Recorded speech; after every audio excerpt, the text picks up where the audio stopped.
हाँ जी, सबको सादर नमस्ते। नमस्ते नमस्ते। आज की हमारी चर्चा को आगे बढ़ाएं हम।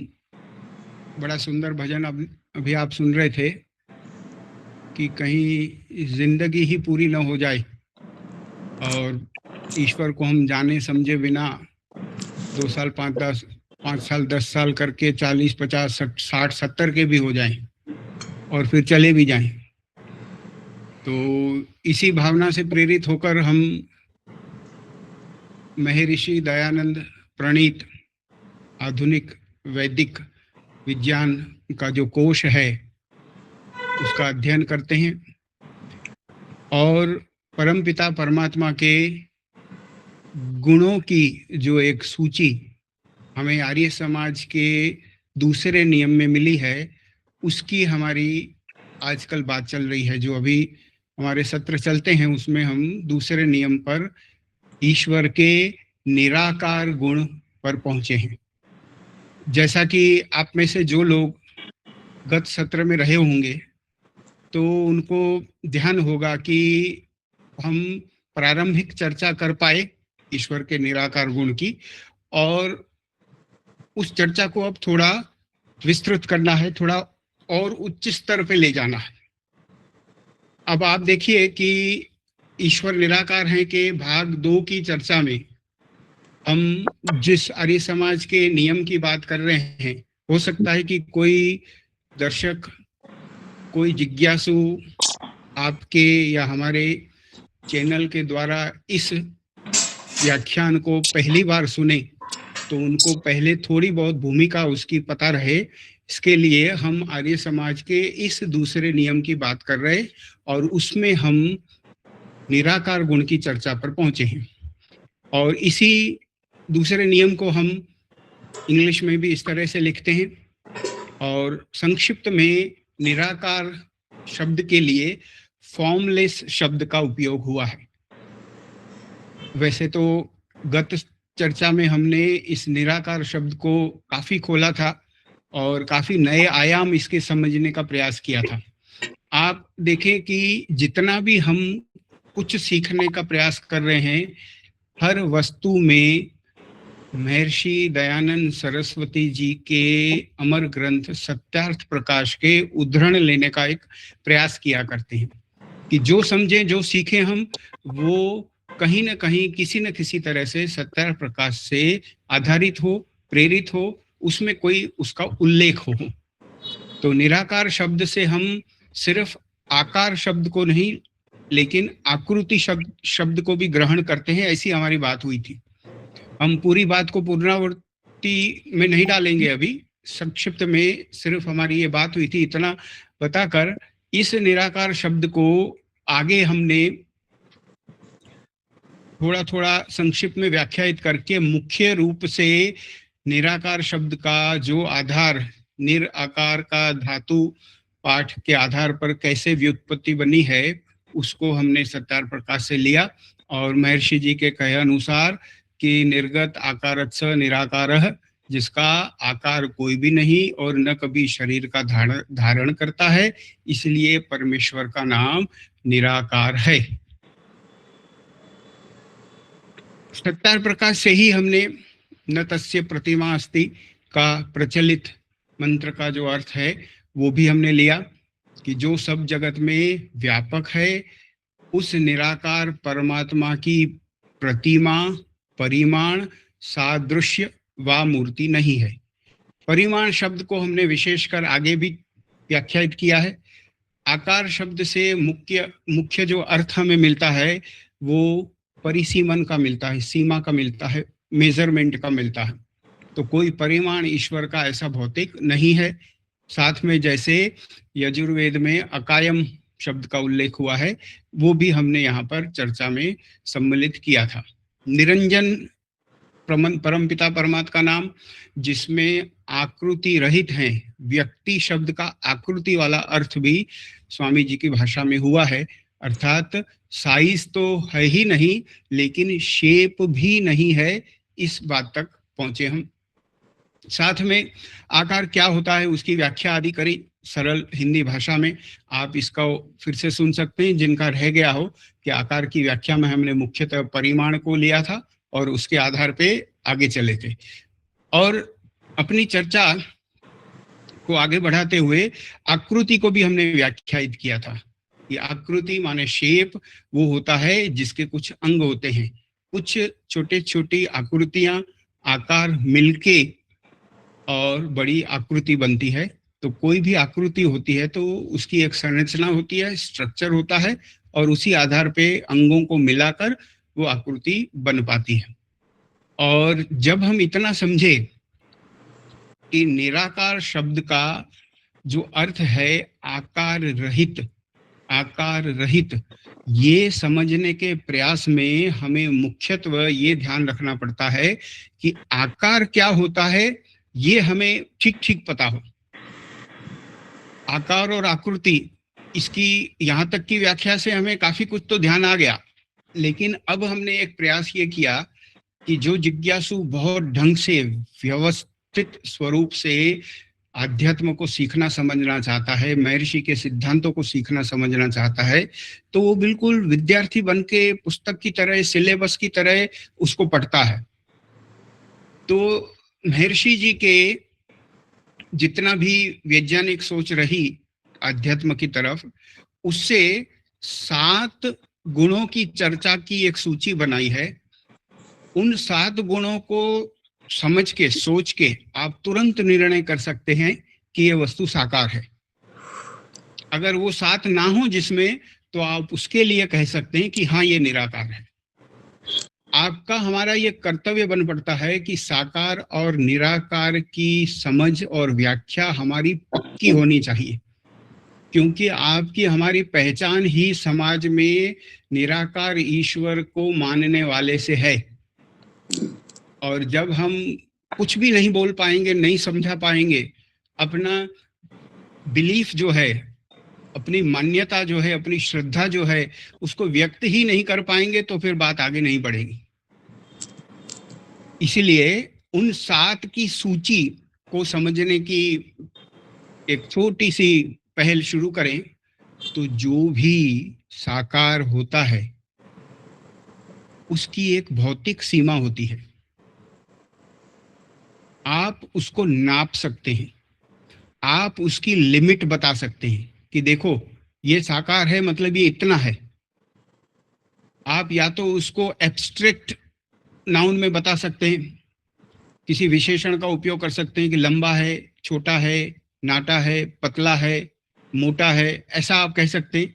या तो सिर्फ बिल्कुल सीधे सीधे मेजरमेंट ही बता दें, ये 2 मीटर है, 10 मीटर है, 1 किलोमीटर है, 2 किलोमीटर है।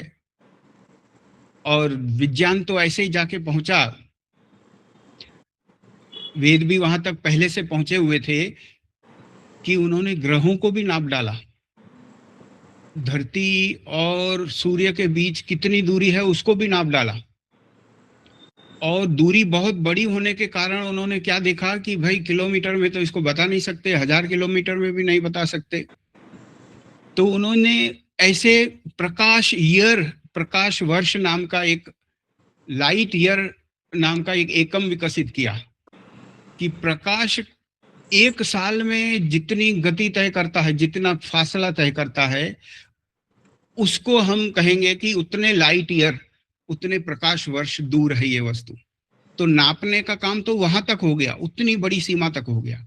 लेकिन अगर वस्तु साकार है, आकार है उसका, तभी ये नापने की बात आएगी। इसका मतलब वो वस्तु जो होती है उसकी परिसीमा होती है, एक लिमिट होती है।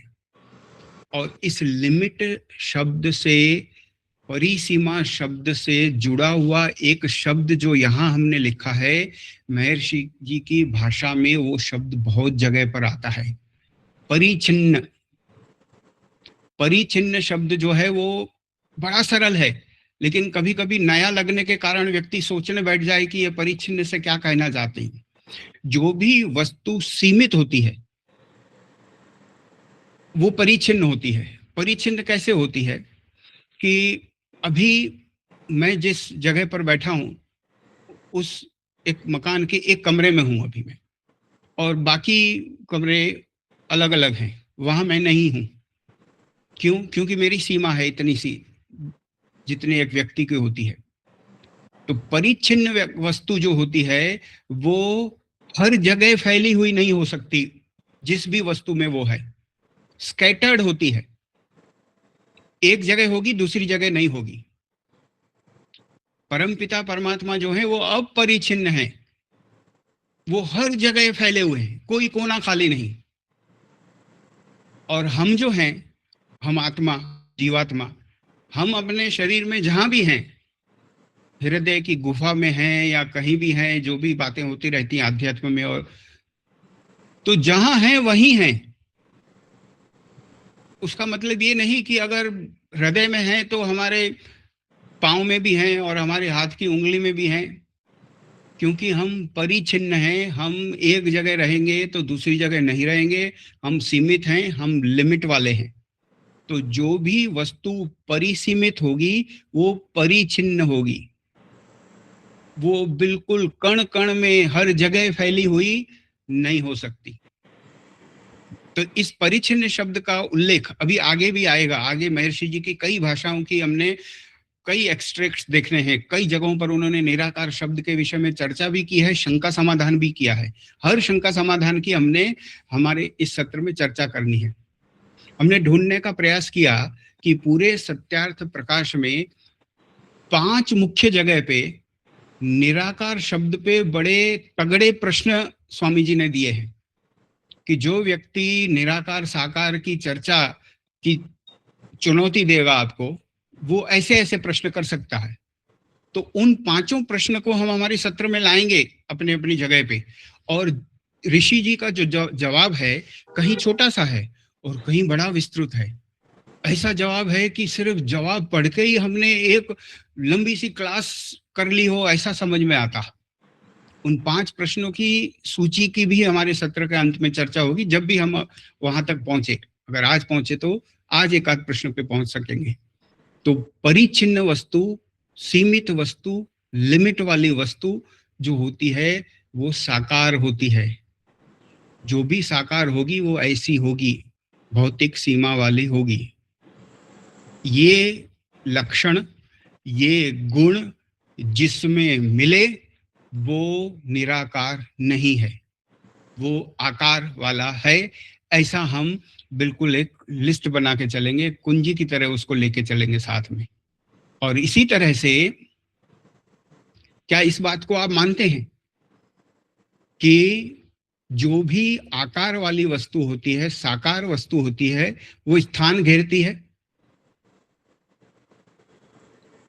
हमारी सोच को ये सिद्धांत हमने सिखाने पड़ेंगे, क्योंकि जब आंखें मूंद के हम ध्यान करने का प्रयास करते हैं और निराकार शब्द पे और गहराई में जाने का प्रयास करते हैं, तो ये कुछ चीजें स्पष्ट होनी चाहिए, हमारी कल्पना इधर उधर ना चली जाए।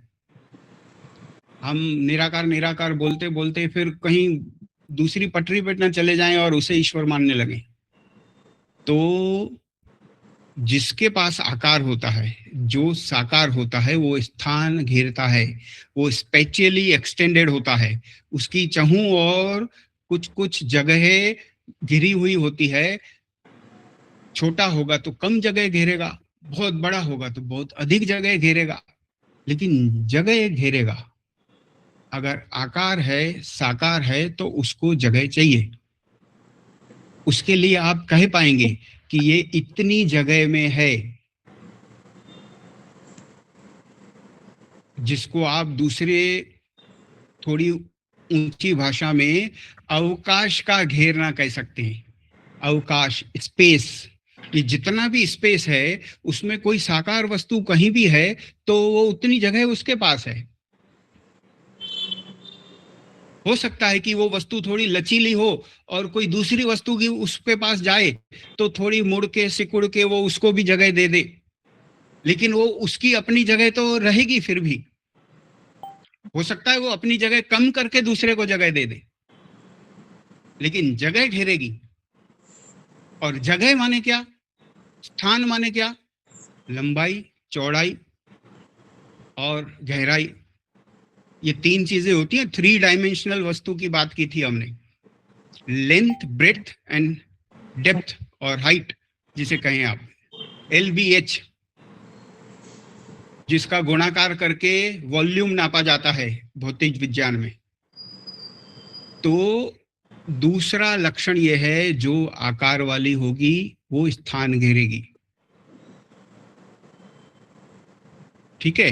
अच्छा, इन दो चीजों को हम समझ लिए कि सीमित भी होगी और जितनी होगी उतनी उसको जगह चाहिएगी और परिच्छिन्नता होगी उसमें।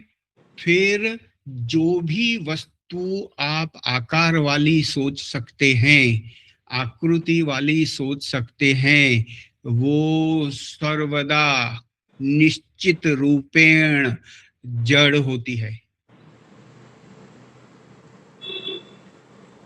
वो खुद चेतन नहीं होगी। वैसे आप चाहें तो खुद, जैसे विद्यार्थी सुनता जाता है तो अपनी और मान्यताओं को उस पर लागू करके ऐसे दूसरे दूसरे निष्कर्ष निकालता जाता है। तो एक निष्कर्ष तो अभी आप निकाल लो कि अगर हर साकार वस्तु जड़ होती है तो ईश्वर तो चेतन है, इसका मतलब निराकार है। चेतन होना और निराकार होना साथ साथ चलता है। हम बचपन से शायद भौतिक विज्ञान को ही पढ़े हुए होने के कारण ऐसा सोच सकते हैं, ऐसे भ्रम में हो सकते हैं कि भाई चेतन वस्तु तो शक्ति वाली होती है, समझ वाली भी होती है, तो उसकी जगह भी नहीं होगी और उसकी आकृति भी नहीं होगी। हाँ जी, शक्ति होना और समझ होना वो आकार और आकृति से परे वस्तु है। कंप्यूटर छोटा होते होते होते होते घड़ी तक पहुंच गया और अब उससे भी छोटा होते होते छोटी सी चिप बन के हमारे शरीर में डालने का भी उसका प्रयास हो रहा है। वैज्ञानिक लोग कोशिश कर रहे हैं कि कहीं फिट कर दें, स्मृति बढ़ जाए। ऐसे प्रयोग चल रहे हैं और आज से नहीं, 5-7-10 साल से चल रहे हैं, ये पुरानी बात है। वो क्या प्रयास कर रहे हैं कि भाई जो काम ये बाहर की मशीन कर रही है तो ये अंदर की मशीन की शक्ति बढ़ाने के लिए अंदर फिट करो, तो अंदर ही करते रहे। व्यक्ति ऐसे माउस घुमा के कंप्यूटर दबा के कंप्यूटर को कहता है कि ये करो, इससे अच्छा है कि वो सोचेगा और वो करने लगेगा, या उसकी स्मृति बढ़ी हुई होगी। ये चमत्कार की बात नहीं है और ये किसी चलचित्र जैसी बात भी नहीं है, ये होने लगा है। यहाँ चमड़ी के अंदर तो कई जगहों डाल के देख भी लिया, क्योंकि शरीर में शक्ति होती है, इलेक्ट्रिसिटी, स्टैटिक इलेक्ट्रिसिटी, तो बिजली भी नहीं चाहिए, शरीर की बिजली पे वो सेल चलता। ये एआई वाले तो चाहते हैं कि ऐसा कुछ हो जाए, शरीर के अंदर चिप्स हो जाएं और ऐसे इलेक्ट्रॉनिक हो जाए बंदा। तो जहां जहां शक्ति दिखती है, हमें समझ दिखती है कि कंप्यूटर तो इतना समझदार है, इसको इतना काम दे और इतना कर देता है और बढ़िया से कर देता है, और एआई के कारण तो इसकी ताकत बहुत ज्यादा समझ में आई है। तो ये जितना भी हमें समझदार दिखता था, और इसी तरह से बड़ी बड़ी मोटरें, मशीनें, पहाड़ तोड़ देने वाली, वो शक्ति के कारण हमें साइज वाली दिखती थी, बड़ी बड़ी साइज वाली। इस सोच को हमें आध्यात्मिकता की दृष्टि से, चेतनता की व्याख्या से थोड़ा साफ करना पड़ेगा, परिमार्जित करना पड़ेगा, परिष्कृत करना पड़ेगा कि देखो, जो सही में चेतनता है, चित्त शब्द की व्याख्या में जिस चेतनता को हमने समझा है वो तो निराकार में ही होती है।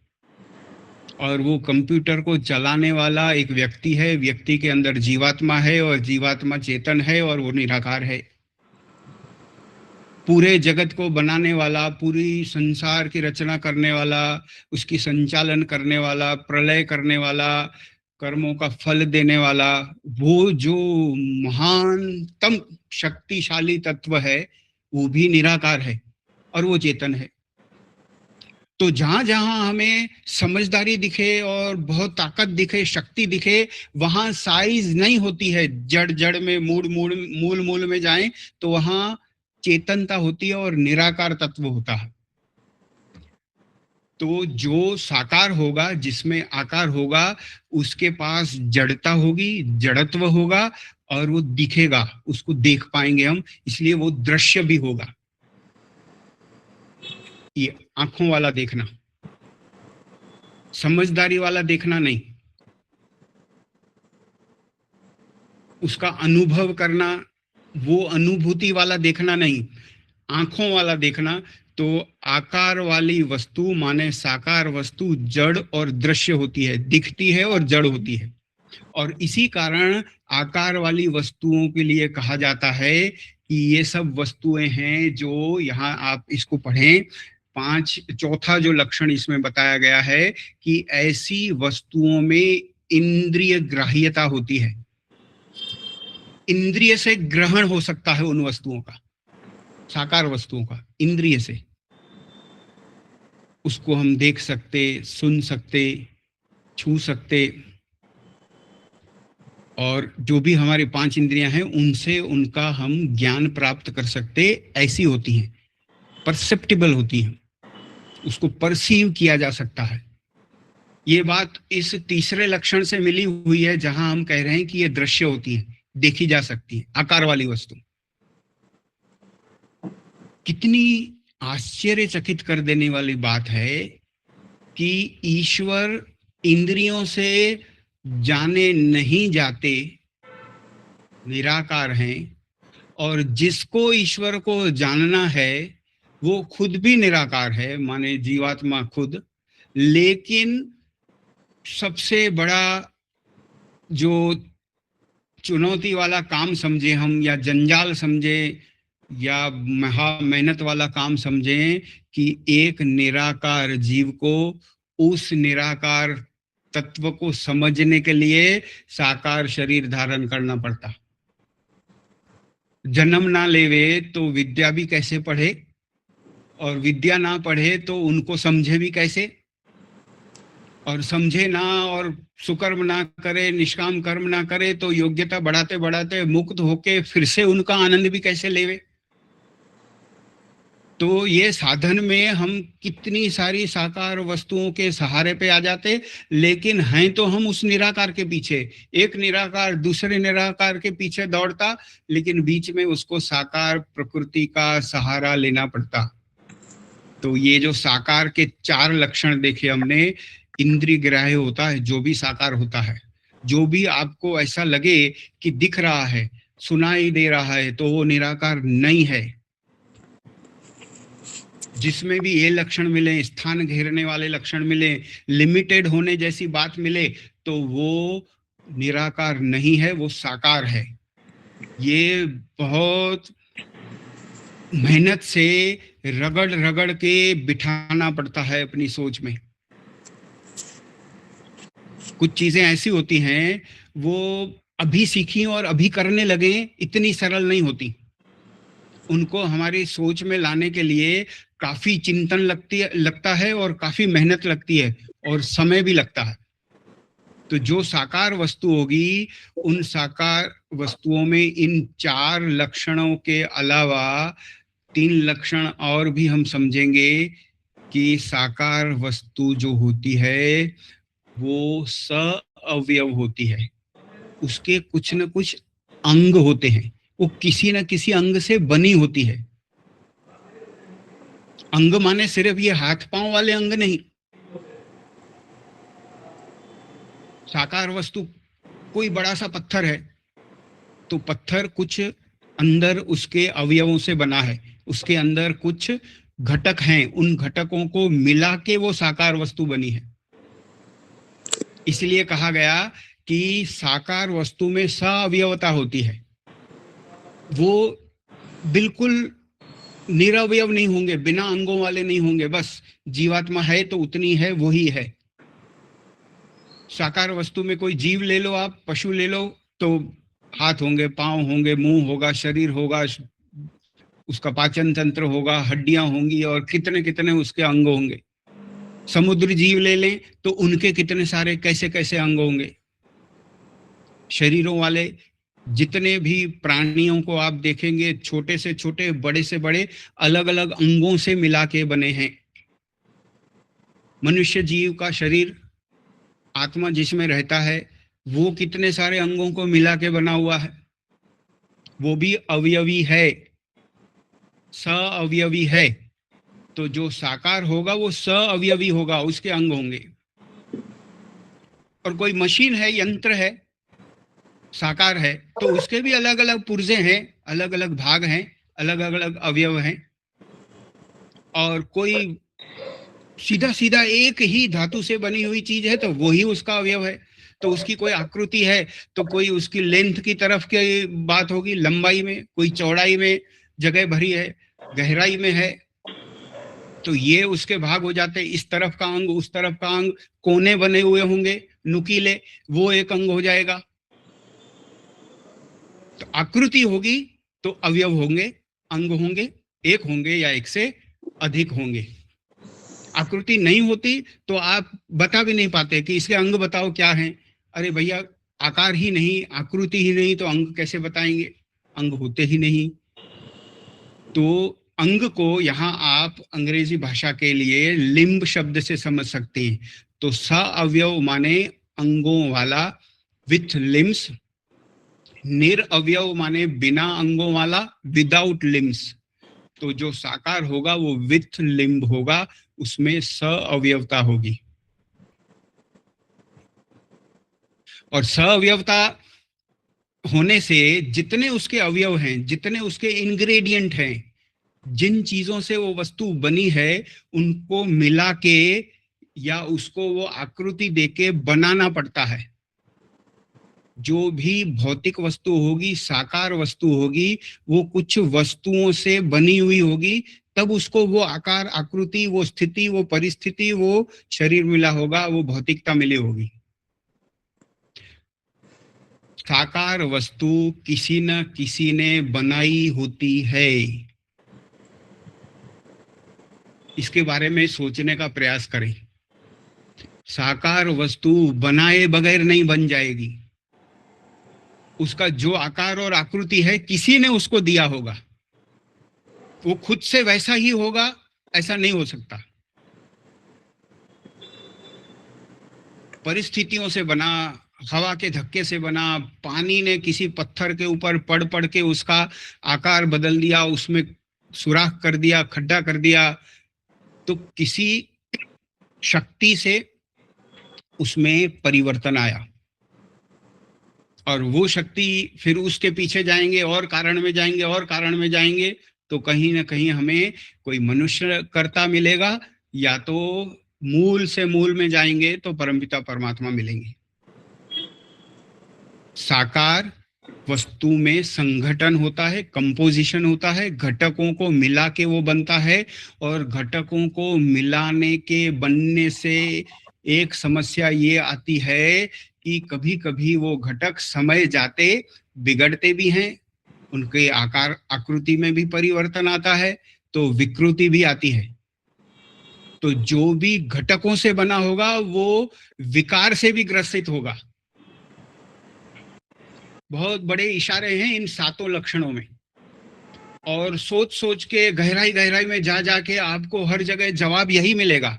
घूम घाम के इसी पते पे आएंगे आप कि हाँ, साकार है तो यही होगा। उदाहरण लेते जाओ, जितनी साकार वस्तुएं आपने देखी हो, इन 7 लक्षणों से चेक करते जाओ तो पता चलेगा हाँ, साकार में तो ये होती ही है। और फिर आप अगर किसी व्यक्ति का कोई परिवारजन गुजर जाए और वो मानने को तैयार ना हो, जबरदस्ती घर वालों ने, समाज वालों ने मिलके उसकी अंत्येष्टि तो कर दी, लेकिन ये मानने को तैयार नहीं कि मेरा बेटा या बेटी या भाई या बहन या जो भी स्वजन उसका रहा हो, उसकी मृत्यु हुई है, तो उसने क्या किया, एक बड़े बढ़िया मूर्ति बनाने वाले को बुलाया, मूर्तिकार को बुलाया, और कहा कि देखो ये जीवित है, ये मेरे घर वाले मान नहीं रहे, तुम यहाँ मूर्ति बनाओ इसकी, मेरे कमरे में रहेगा ये। और उसकी मूर्ति आकृति उसके चित्र दिखाए तो वैसा का वैसा हूबहू बना दिया उसने। आपने ऐसे चित्र चलचित्र भी देखे होंगे मूवीज की, भाई किसी ने अपनी प्रेमिका का कोई भूत बनवा लिया, किसी ने अपने प्रेमी का बनवा लिया, किसी ने अपने गुरुजी का बनवा लिया, और बहुत ज्यादा मोहांध होने के कारण, अटैचमेंट के कारण उसको एक भ्रम हो गया कि यही है, वो जीवित है, ये रहा, ये मरा नहीं है। तो जब वो उसको देखेगा, एक जड़ वस्तु को, मूर्ति को देख रहा और आभास कर रहा, बातें कर रहा उससे, तो उससे हकीकत तो बदल नहीं जाती है। वो भी इसी तरह का है। जो 7 लक्षण आप देखे आए पूरी लिस्ट में, वो जो मूर्ति बना के उसको वो मान रहा है कि ये मेरी पत्नी है, जो लोग बता रहे मर गई, या मेरे पति हैं, या मेरे गुरुजी हैं, या मेरे बेटा है, या बेटी है, या भाई है, या बहन है, और चेतन है, मेरी बात सुनता है। ये जब खुद खाना खाते तो उसको भी धरते, भाई भूखा है, उसको खिलाया जाए। तो ये सभी लक्षण उसमें भी आते हैं। वो सीमित होता, उसके कमरे में भी पूरे कमरे में नहीं होता, उसके कमरे के भी एक कोने में होता, तो सीमित हो गया, परिचिन्न हो गया। स्थान घेरा, जगह घेरी, जहां उस मूर्ति को रखा वहां खुद नहीं बैठ सकता, तो ये भी लक्षण हो गया। अवकाश उसने घेरा है उस वस्तु ने, और जड़ भी है, भले उसको वो खुद चेतन मानता हो, इससे क्या होता है, जड़ तो है ही। वो खाना धरता, खाना भी नहीं खाता वो, और फिर भी रोज धरता। दिखता है आंखों से, इंद्रियों से, फिजिकल आइज से वो दिखता है, इंद्रिय ग्राह्य है, हमारी इंद्रियों से हाथ लगाए तो छू पाता है। रूप, रस, गंध, शब्द, स्पर्श, ये सभी 5 जो ज्ञानेंद्रियां हैं, उससे उसका ज्ञान होता है। वो ऐसा है क्योंकि साकार है। और इसी तरह से उसी साकार मूर्ति में, जिसमें किसी चेतन के होने का भ्रम पैदा कर लिया उस व्यक्ति ने, उसके अवयव भी हैं। आकृति में भी उसके अवयव हैं, बाह बनाई, पांव बनाए, मुख बनाया, बाल बनाए, पूरा शरीर बनाया उसका। और अंदर उसका मैटर देखा जाए तो उस मैटर में भी पत्थर है, कहीं कलर है, कई चीजें उसमें मिला मिला के बना है। और जो चीजें मिला मिला के बना है, वो घटकों के मिलने के कारण वो भौतिक संगठन वाली वस्तु है। कुछ चीजों को इकट्ठा करके एक व्यवस्थित कारीगर ने विधि का पालन करके, अपनी कला का उपयोग करके उसको बनाया है, तो संगठन वाली है। और संगठन वाली होने से 5 साल 10 साल बाद घिसेगी, कहीं से पत्थर टूटेगा, कहीं से कलर उतरेगा। तो जो भी इस तरह की भौतिक वस्तु होगी, उसमें विकार होगा, उसमें चेंज आएगा, म्यूटेशन होगी, कुछ न कुछ परिवर्तन उसमें आपको देखने को मिलेगा। तो ये 7 लक्षण जो हैं वो साकार वाले हैं। तो हमने क्या करना है कि जिस वस्तु की, परम तत्व की व्याख्या ही निराकार नाम से हमको मिली है, निराकार, निराकार, तो वो आकार शब्द हमें ध्यान में रखना है। और आकार वाले नहीं है, आकार वाले नहीं है, ऐसा जब हम चिंतन करेंगे तो जहां जहां ये वस्तु मिलेंगे वहां हम कहेंगे ये वो नहीं है, ये वो नहीं है। और आपको पता है कि ईश्वर के बारे में जब पढ़ते हैं ना, तो उसमें एक सीखने की बात इस तरह के स्वरूप में मिलती है, ये वो हैं, ये वो हैं। लेकिन बहुत ज्यादा जगह ऐसे मिलती है ये वो नहीं है, क्योंकि कईयों की पहचान इसलिए सुनिश्चित करनी पड़ती है कि कहीं इनको नहीं मान लेना ये वो नहीं है। तो वो नहीं है वाला भी उतना ही महत्वपूर्ण है जितना वो सीखने वाला महत्वपूर्ण है कि ये वो है। जब कोई बड़ा व्यक्ति छोटे बच्चे को ज्ञान देता कि देखना, घोड़े का स्वरूप ऐसा होता है, गधे का स्वरूप ऐसा होता है, खच्चर का स्वरूप ऐसा होता है, तब वो कहता है कि देखो इसको घोड़ा मत मान लेना, ये घोड़ा नहीं होता, ये दिखने में ऐसा होता है। कई बार ऐसी आवाज करता है लेकिन ये घोड़ा नहीं है। और जब केमिस्ट्री में तत्वों को समझाया जाता बच्चों को, तो केमिस्ट्री में भी सिखाते कि देखो ये कई बार ऐसा दिखता है लेकिन ये वो नहीं है। और बहुत प्रचलित आपको जो कहावत कही जाती, बचपन से सुनते सुनते बड़े हुए, रस्सी को सांप समझ लेना। तो कहते हैं देखो ये रस्सी है, सांप नहीं है। तो बहुत सारा गहरा ज्ञान नहीं है के स्वरूप में होता है। और वेदों वैसे में देखा जाए तो निशंकता, भ्रम से बचाने के लिए क्या नहीं होता है वो बताना ही पड़ता है। तो ये निराकार शब्द वैसे ही चला है। और जब वे, आप आगे हम देखेंगे, अभी आपको दिखाते हैं हम आगे, ऋषि जी ने एक जगह इसी भाषा का उपयोग किया है ईश्वर के विषय में।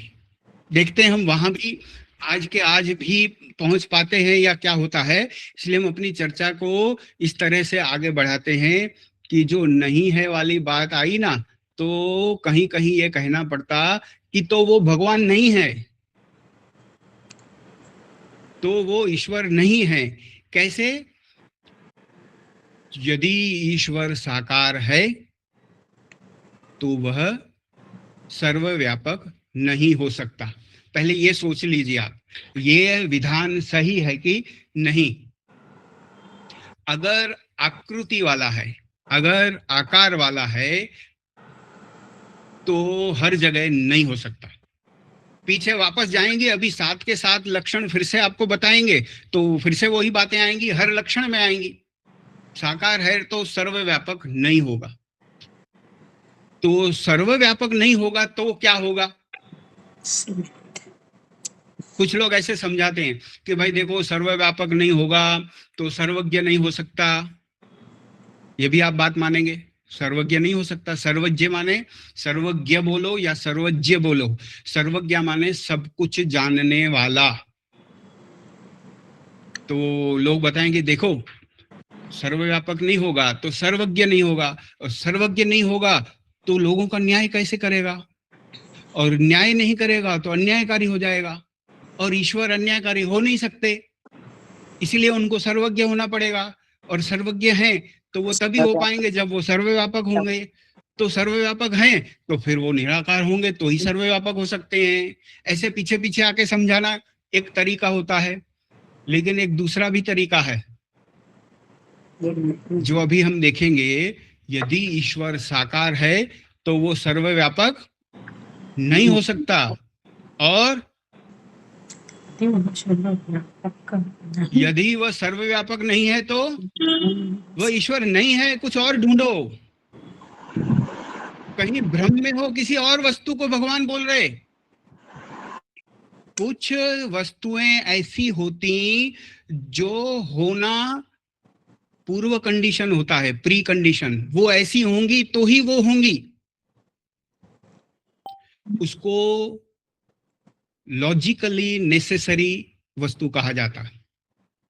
तर्क से आवश्यक हो जो, कि ये तर्क है, परम पिता परमात्मा सर्वव्यापक होंगे तो ही वो ईश्वर के तौर पे माने जाएंगे। और कोई ऐसी वस्तु आपके हमारे दिमाग में है जो सर्वव्यापक नहीं है तो वो ईश्वर नहीं है। आगे चलो, दूसरा ढूंढो। कहीं हम छोटी वस्तु पे अटके हैं, वो सर्वव्यापक वस्तु ढूंढनी है, उनको समझना है। तो ये भी समझाने का एक तरीका होता है कि भाई देखो ईश्वर तुमको मिल गए हैं और फिर तुम कह रहे हो कि देखो ये सर्वव्यापक है या नहीं है। एक वो तरीका छोड़ो, ये तरीका सोचो, अगर कुछ भी तुम्हें मिल गया है और वो सर्वव्यापक नहीं है तो वो भगवान नहीं है। चलो आगे बढ़ो। नास्तिक लोग यहां तक की हिम्मत करते हैं पाश्चात्य दर्शन में कि ईश्वर है कि नहीं है कि नहीं है। जैसे यहाँ भी नास्तिक आस्तिक का विवाद संवाद चलता रहता, तो पाश्चात्य दर्शन में तो एक बंदे ने यहाँ तक हिम्मत कर ली कि देखो मैं ये मानता हूं कि ईश्वर नहीं है, लेकिन अगर वो हैं तो उनको खत्म करना पड़ेगा, मारना पड़ेगा। ऐसा एक दार्शनिक बोल के गया है। पाश्चात्य दर्शन हमारे लिए प्रमाण नहीं है, लेकिन एक चुटकुला तो हो सकता है कि देखो दर्शन के नाम पे क्या क्या बातें होती हैं। और हर विषय में चुटकुले होते हैं, हर विषय में बड़ी एक्सट्रीम चीजें होती हैं, बड़े इस अंत तक या उस अंत तक सोचने वाले लोग होते हैं। और बहुत बढ़िया बढ़िया दर्शन देके जाने वाले भी लोग हैं।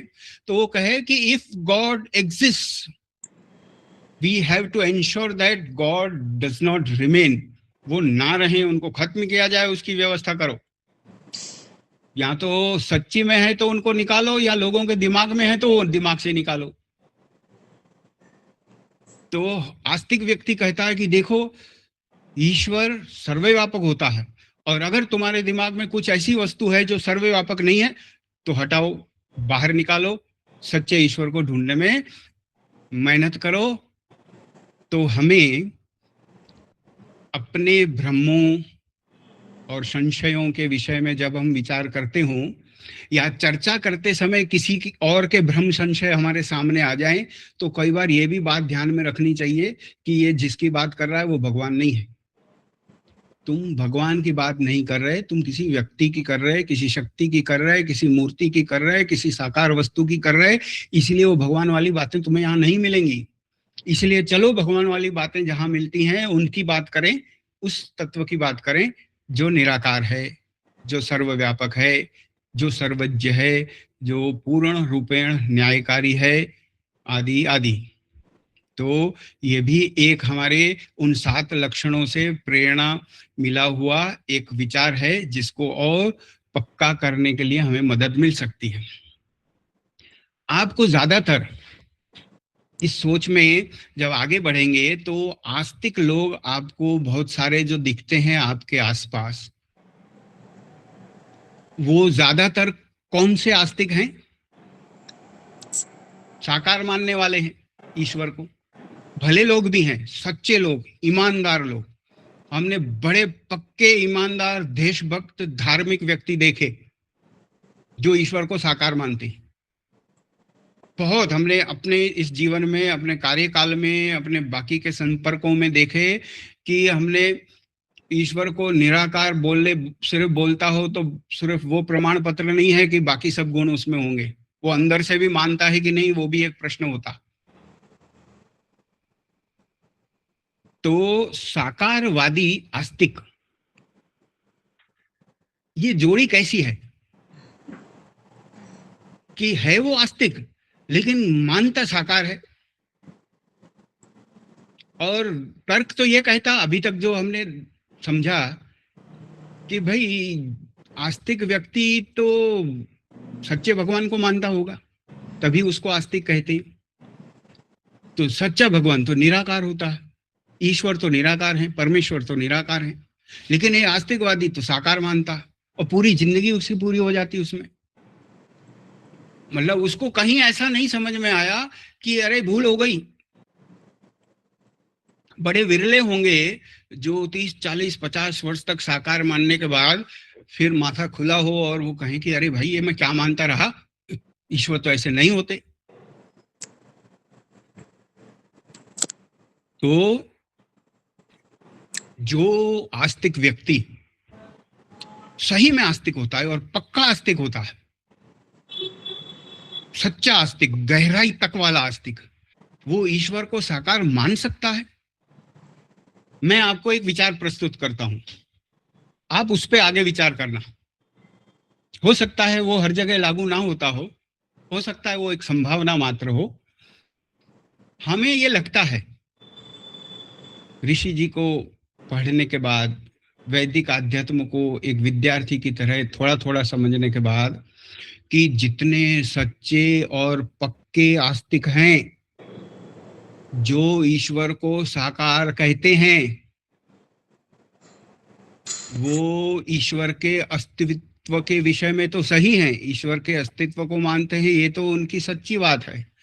लेकिन ईश्वर को वो साकार मानते हैं, वो उनका भ्रम है। ब्रह्म माने वो बात और है कि आप और हम कहेंगे कि नहीं नहीं ये जो मानते हैं ऐसा नहीं है, लेकिन मैं कुछ और कह रहा हूं।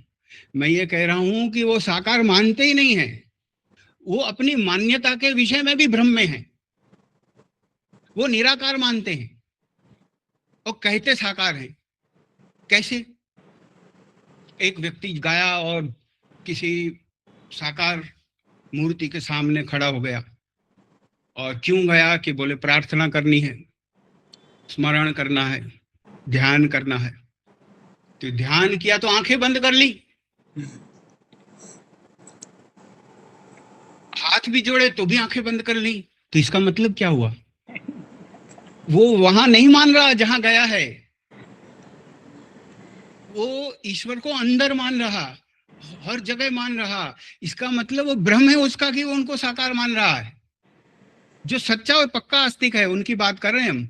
जो क्रियाकलाप करता है, कांडी है, मतलब कर्म कांडी है, और खाना पूरी करता है, और मान लो झूठ भी बोलता, बेईमानी भी करता, और सामने मंदिर भी चला जाता, हवन भी कर लेता, उसकी तो बात ही नहीं हो रही। वो तो बिल्कुल भगवान जब उनका लिस्ट बनाएंगे, वो तो नापास लोगों में से हैं।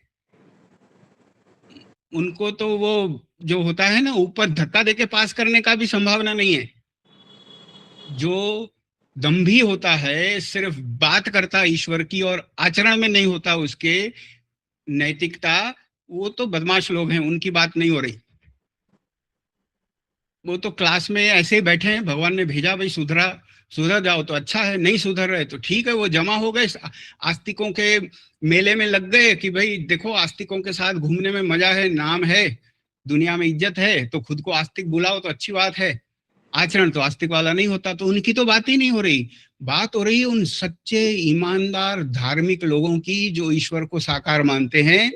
तो कई सारे उनके अगर अंदर की सोच को खंगाला जाएगा तो निकलेगा कि वो अंदर से तो निराकार ही मानते हैं।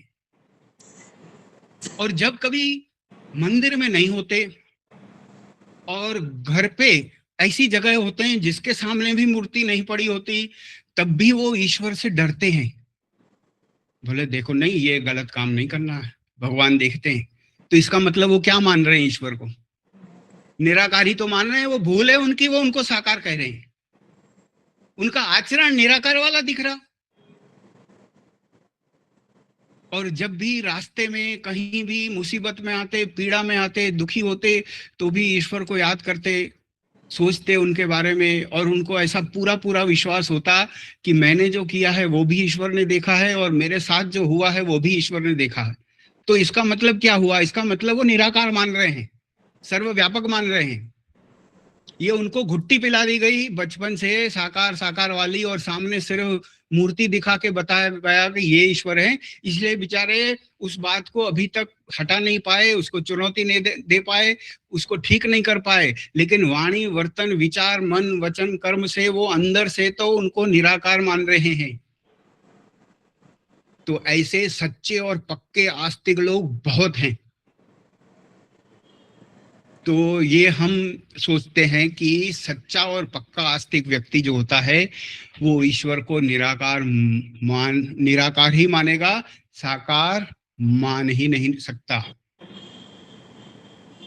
तो इसका मतलब ये हुआ कि अधिकतर सच्चे पक्के आस्तिक लोगों का जो साकारवाद है वो एक भ्रम है, मिथ है, कैलकुलेशन एरर है।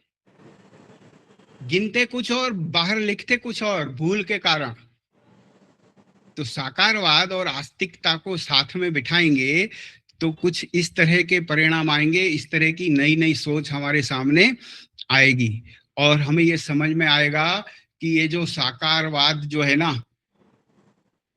और निराकारवाद जो है, इसको एक आप तराजू में रखो, बहुत चिंतन मनन करो, दिमाग की शक्ति पूरी की पूरी लगा दो, तो आपको जवाब ये मिलेगा कि आप चाहो या न चाहो, आपको पसंद आए या ना आए, ईश्वर को निराकार मानना जरूरी है,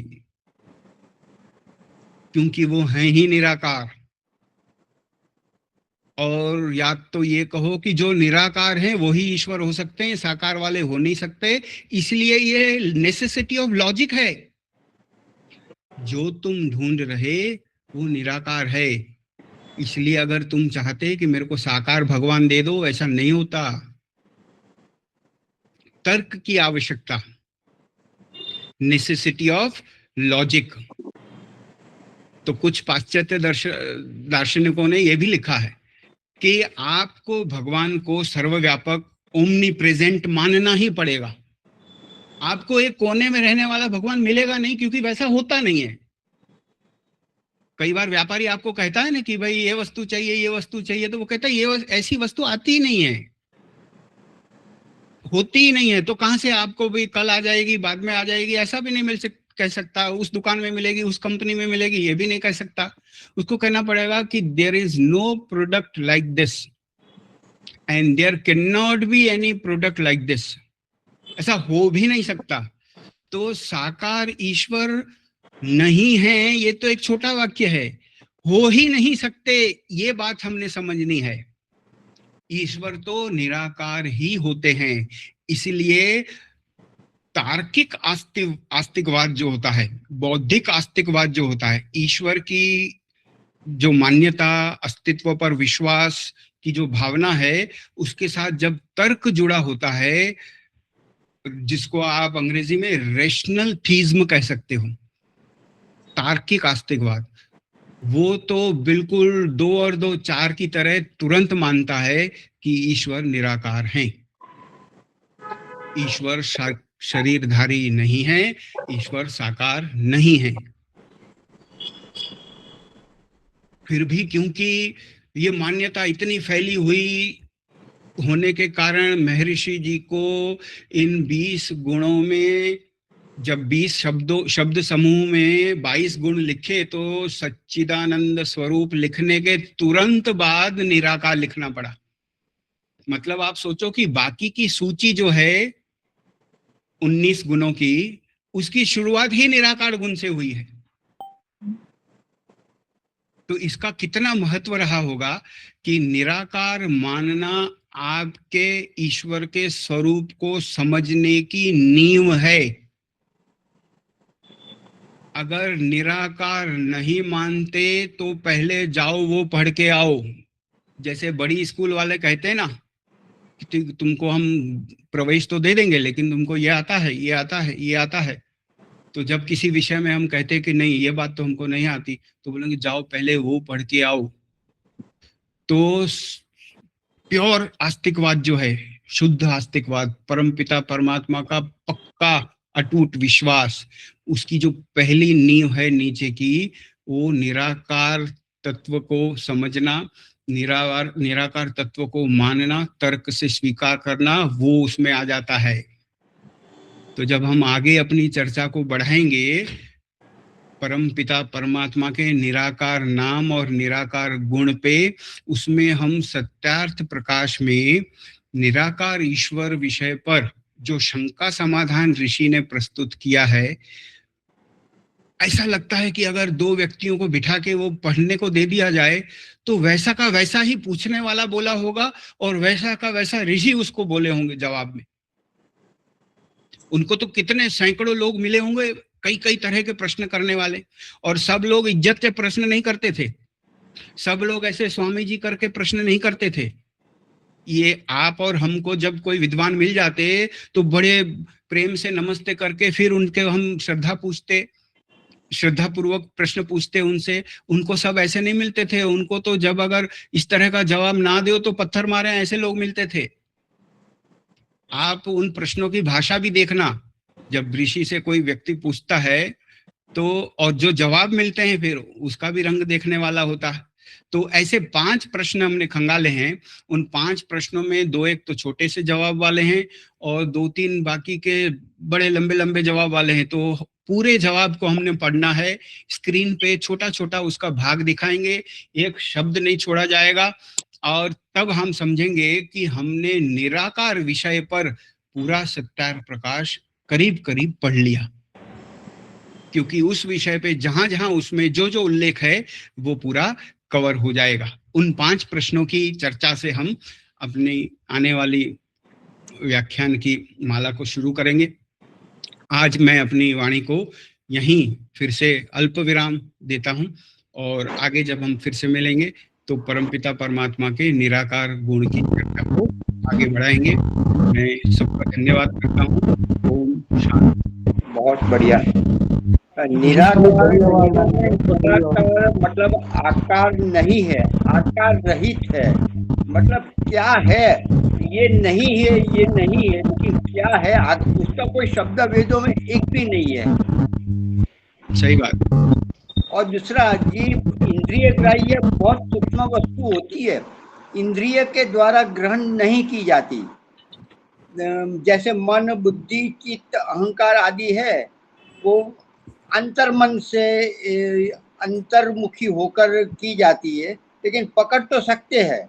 इस इंद्रिय की सामर्थ्य नहीं है, शक्ति नहीं है देखने की, समझने की। ये भी हो सकता है। ठीक है, सही कोई बात। शब्द तो ऐसा तो नहीं है जिसको निराकार है ऐसा बता सके। निराकार आकार वाला नहीं है, आकार रहित है, रूप रंग रस वजन उससे रहित है, ये है। लेकिन क्या है उसका शब्द, वो कोई वेदों में नहीं है, नहीं मिला, नहीं तो सुनना मिलता। जी जी, शंकर जी, शांति पाठ। बहुत अच्छा रहा। चीजें ऐसी आई जो हम लोग के दिमाग में बैठ ही नहीं रही थी, दूसरे को समझा भी नहीं पाते थे, लेकिन अब समझाने की शक्ति आपके शब्दों से मिल रही है। क्या बात है, बहुत अच्छा, बढ़िया बढ़िया। कक्षा का समापन 7 पद हो जाए से। ओम ध्यो शांति अंतरिक्षम शांति पृथ्वी शांतिरापः शांतिरोषधयः शांति वनस्पतयः शांति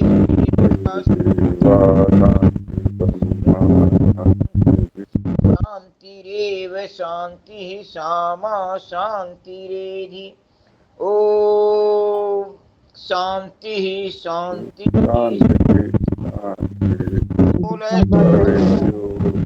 सत्य सनातन वैदिक धर्म की जय हो।